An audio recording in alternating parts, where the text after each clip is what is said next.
Hello guys, তো আজ আমরা সকাল সকাল উঠে পড়েছি বন্যার জল দেখতে। তো দাদা এখন মাছ ধরতে গিয়েছিল, তো ছোট ছোট কটা মাছ পেয়েছে। তো এবার আমরা যাব দোকানে জল দেখতে। দোকান মানে যেখানে আমাদের নাচ হয়। তো কীরকম জল উঠেছে সেটা আমরা দেখাতেই থাকবো, আর তোমরা পুরো ব্লগটা দেখতে থাকো। তো অ্যাট ফার্স্ট আমরা যাচ্ছি বাড়ির জল দেখতে। মানিও এখন আমার সঙ্গে এসে গেছে, তো আমরা এবার বাড়ির জল দেখতে যাবো। তো মানি এখানে রেগে যাচ্ছে। দেখো আমরা দুজনেই বেরিয়ে পড়েছি আমাদের বাড়ির জল দেখতে। আর এখানে তোমরা দেখতেই পাচ্ছ কতটা জল হয়েছে। এতটা জল মানে ফার্স্ট টাইম।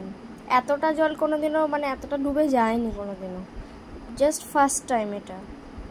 এতটা জল হবে কেউ ভাবতেই পারিনি আমরা। পুরো আমাদের যেটা বসার জায়গা ছিল সেইখানটা পুরো মানে ডুবে যাওয়ার মতো অবস্থা।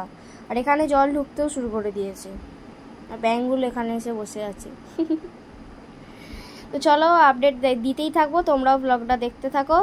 বেলা বাড়ার সঙ্গে সঙ্গে আমরা তোমাদের আপডেট দিতে থাকবো, অবশ্যই সঙ্গে থাকো। দেখো এখানে আমার একটা বোনি মাছ নিয়ে খেলছে। আমার বড় মামা মাছ এনেছিল, তাই নিয়ে দেখছে মাছটা কি করছে। তো গাইস, আমাদের এখানে আসতে প্রচুর স্ট্রাগল করতে হয়েছে। দেখো আমাদের প্যান্ট পুরো ভিজে গেছে, পুরো ভিজে গেছে, মানে কোমর পর্যন্ত জল ছিল, তো পুরো ভিজে গেছে। দেখো জাস্ট মানে স্রোতটা দেখো। আর এটা হচ্ছে আমাদের দোকানের ছাদ থেকে আমি তোমাদের ভিউটা দেখাচ্ছি।